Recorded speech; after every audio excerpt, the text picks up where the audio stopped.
उत्पत्ति दिन श्री महेश नवमी के स्वरूप में मनाया जाता है। माहेश्वरी समाज की उत्पत्ति संक्षिप्त रूप में दिखाने का छोटा सा प्रयास। जय महेश।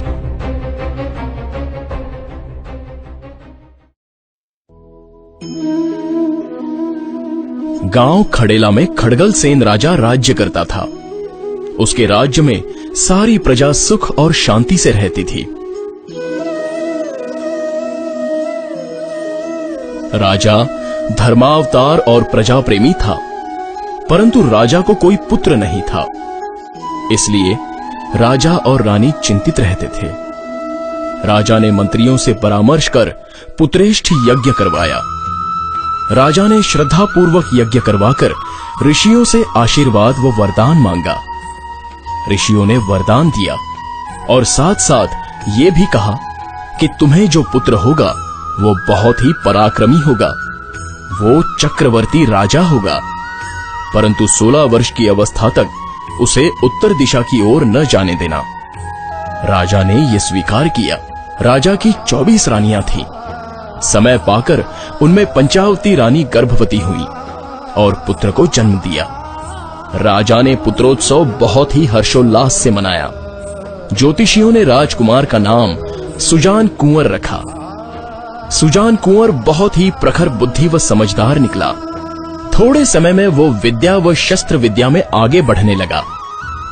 दैव योग से मुनि खड़ेला नगर में आए और सुजान कुंवर उनके उपदेश से प्रभावित हो गया और धर्म की दीक्षा ग्रहण कर ली और राज्य भर में धर्म का प्रचार आरंभ कर दिया।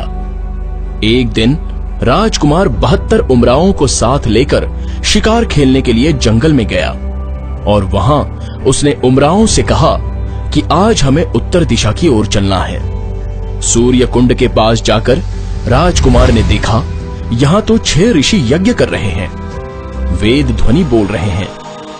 ये देखते ही सुजान कुंवर आग बबूला हो गया और क्रोधित होकर कहने लगा कि इस ओर मुनि यज्ञ करते हैं, इसलिए पिताजी ने मुझे इधर आने से रोक रखा था।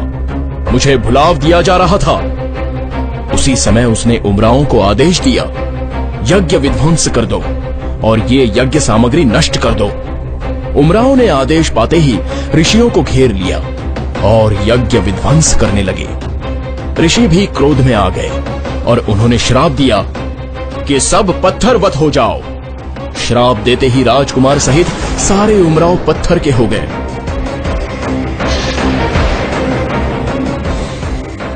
जब ये समाचार राजा खड़गलसेन ने सुना तो अपने प्राण तज दिए। राजा के साथ 16 रानियां सती हुई।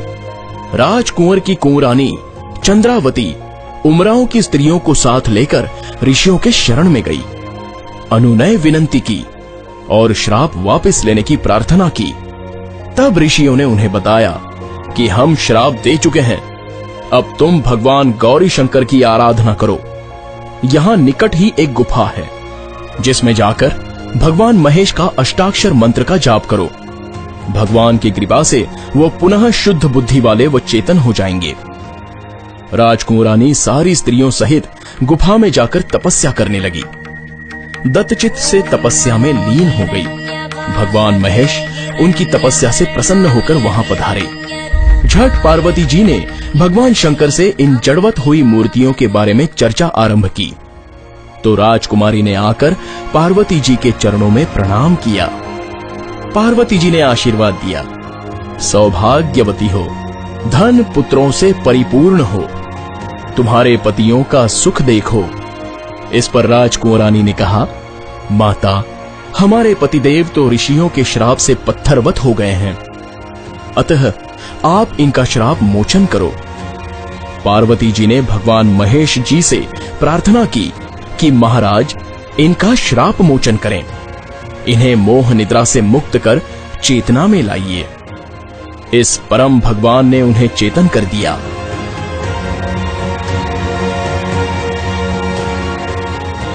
चेतन अवस्था में आते ही उन्होंने महेश पार्वती को घेर लिया। इस पर भगवान महेश ने कहा कि क्षमावान बनो और क्षत्रित्व छोड़कर वैश्य वर्ण धारण करो। उमराव ने स्वीकार किया, परंतु हाथों से हथियार नहीं छूटे। इस पर भगवान महेश ने कहा, सूर्य कुंड में स्नान करो। फिर सब ने सूर्य कुंड में स्नान किया। तब उनके हथियार पानी में गल गए। उस दिन से इस कुंड का नाम लोहागर हो गया। स्नान कर भगवान महेश की प्रार्थना करने लगे। भगवान महेश ने कहा कि आज से तुम्हारी जाति पर मेरी छाप रहेगी, यानी तुम माहेश्वरी कहलाओगे और तुम व्यापार कर इसी में फूलोगे फलोगे। उस दिन ज्येष्ठ शुद्ध नवमी थी, इसलिए माहेश्वरी समाज उत्पत्ति दिन श्री महेश नवमी उत्सव स्वरूप में मनाया जाता है।